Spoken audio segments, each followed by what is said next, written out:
Every month, churches and nonprofits are leaving thousands of dollars on the table by not fully utilizing the $10,000 a month Google ad grant. So the team and I came up with 7 rules to take struggling ad grants and turn them into ones that are exceeding our expectations. By the end of this video, I want to teach you how. Let's do this. Well, hey guys, I'm Thomas here from ReachRight, and over the years, we've helped over 300 churches and nonprofits get and maximize the $10,000 a month Google ad grant. So this is something we eat, breathe, and sleep here. And over the last few months here, we've been getting more and more requests onto our YouTube channel or in email asking for help figuring out what has happened with my Google ad grant. It definitely isn't as easy as it used to be. And believe me, I've been running the Google ad grant for my church and for some of our clients since 2013. So we have a lot of experience in this. And yes, it is harder than it's ever been before, but we are seeing some specific things that you can do if your ad grant is kind of in the pits to get it up to where you want it to be. And if you're watching this video, you're probably already aware of the Google ad grant, but if you're not, the first step is to see if your church or nonprofit even qualifies. The simplest way to do that is to use our free eligibility checker. I'm gonna leave a link to that down in the description. It'll take you like 45 seconds and you'll find out whether this is something you can get or not.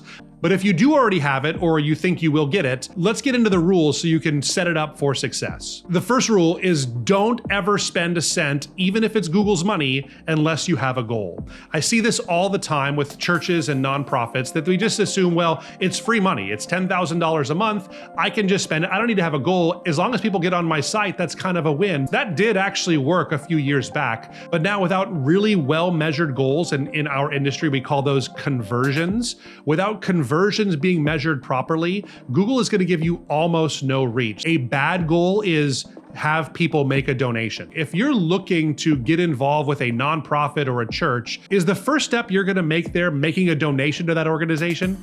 No, almost certainly not. You need to feel comfortable with the organization. You need to know what they're about and what they do. If it's a church, you'll probably want to have gone for several Sundays and make sure that's a place where you fit in before you start giving your tithes and offerings. What we think is probably the best goal for most organizations, churches and nonprofits, is to have people sign up for some kind of a future communication. Typically that's going to be an email list or something like that. Now, even that is going to be hard to get on someone's first visit. You need to incentivize that. So maybe you offer them something for free. If you're a church, maybe you could have a free spiritual gifts test that they can take and put in their information to be sent the results. Or if you're a nonprofit that maybe is an animal shelter, maybe you have a dog breed guide that you can help people think about different dogs and their care. And maybe they'll want to download that and you can get their email information and you can start to communicate with them and educate them more on the value of your nonprofit. The second rule is make sure you target locally, not broadly. I see nonprofits make this mistake all the time too. We figure, hey, it's not my money, it's Google's money, so I don't care if I reach people in other states or even if they're in Europe or other parts of the world,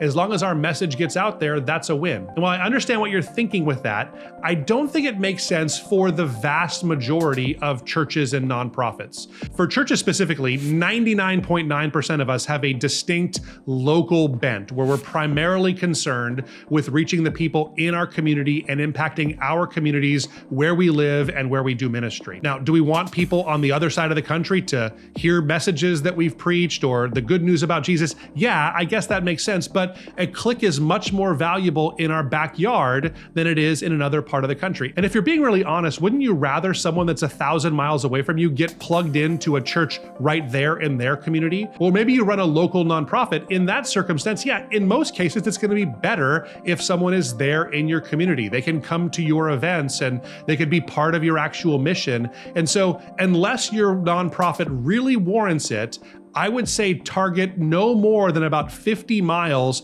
around your central location there where you serve. Now, how far of a range out you should target? Well, it's going to depend on your circumstance. If you're in a rural area, maybe 50 miles isn't even that much. But if you're in the middle of New York City, 50 miles is a whole world away from your organization. So you have to scale it to where you are. But as a general rule, your ads will always perform better in your locality. There are some occasions where you can juice the numbers by going ultra broad, but but in the end, it comes back to having a goal, and the odds of someone aligning with your goal are pretty slim if they're worlds away. Rule number 3, and we covered this a little bit already, is use the grant for outreach, not just for fundraising. I find that most churches get this because you would never ask a first-time visitor to give before they showed up for the first time. But for non-church nonprofits, I find this is the primary benchmark. But again, you really have to think through the steps. What is the process someone usually goes through from when they first learn about your organization to when they become a partner? Do you connect with them in person, or do you have a phone call with them? Do they watch some kind of a course or a video before they do that? All of those can be part of the goals that you set in this process. But again, if the goal is first and foremost to raise money on that first click, it's going to be almost impossible to get a grant to perform. My rule of thumb is always make sure you're giving value before you're asking for something in return. Give them something that they want, and then they'll be more likely to reciprocate and invest in your organization. And that brings us to rule number 4, is always send them to a landing page and never to your homepage. This is a mistake I see so many organizations making because we assume our homepage is our best place. We've built it for that. It's kind of a general catch-all. They can get to all of our other pages from our homepage. But the problem is because your homepage is so general, it's usually not specific enough to match someone's search. The term we use here in the industry is it doesn't match the ad intent. Let's say, for instance, you're a typical medium-sized church. You have youth ministries and children's ministries and men's and women's ministries. If someone types in youth ministries in my city into a Google search, and the only thing you're linking to is your homepage, Google is going to look at your homepage and they're going to notice, well, this really isn't about youth content. Let's try and find another landing page that has more youth content and would better match the searcher's intent. You see, that's the process that happens billions of times every single day, every time a search happens on Google. So instead, you want to make sure that you're crafting unique landing pages for every group of searches. So for a church, for instance, it's important that you have a youth page that outlines the things that you do in ministry and your philosophy of youth ministry and what kind of things you do to protect the safety of kids at youth ministry. If you're using those kinds of terms a lot, Google's going to see that content and say, this is a great site to send these guys to. They're looking for content about a youth ministry. So the same thing goes for any nonprofit or any church. Make sure you have multiple landing pages. You want to group them based on the category of searches. Now that brings us to rule number 5, which is refresh your ad copy monthly. Now, monthly is just a good target that we set for most churches and nonprofits. In fact, for our clients here at Reach Right, we do full refreshes of ad copy every single month to keep things on the site just really fresh. The reason we need to change this out is because in the ad industry, there's something called ad fatigue. And what it is we see evidence that after someone sees your ads 5, 6, or maybe even 7 times, that's kind of our upper limit, then their conversion rates start to drop from that point on. So if people are searching for this content regularly, you want to make sure that they're seeing something fresh or new angles or new copy every single time. Now, we recommend that for every single landing page, you have multiple ads that correspond with multiple keywords. So the chances of someone getting to 7 times on a search are pretty low, but you do want to get into your account on a monthly basis and take a look at, hey, what ads are winning? Which ads aren't winning? And usually we'll just scratch some of the losers and we'll add more in the style of some of the winners. And that's what we call A/B testing. And if you do these kinds of things monthly, you'll start to see your results increase. Also, it's really important that you keep an eye on your ad copy around holiday season. So for churches, we're talking Christmas and Easter and those kinds of things. And for all nonprofits, we've seen a lot of results around Giving Tuesday and some of those times.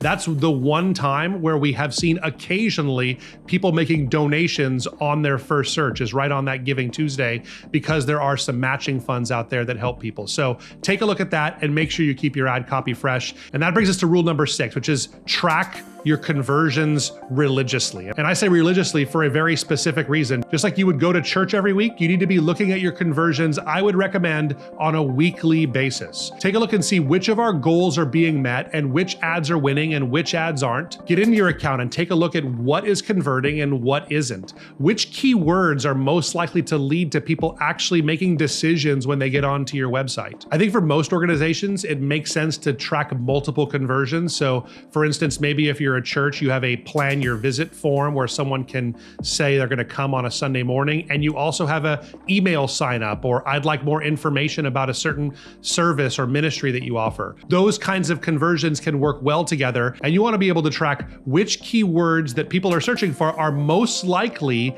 going to lead to a conversion. Because what that does is it helps you to think of new kinds of keywords that you can be using, or new landing page ideas, or new clusters of ads and keywords that'll help drive more conversions. Again, your conversions need to be the things that really matter to your organization. So that's what you should be measuring. In the end, the amount of Google's money you spend or the number of clicks, that's just really arbitrary if it doesn't lead to actual results in your organization. And I want to end with this. Probably the most important rule that we have for right now is to be using Performance Max on your ads account.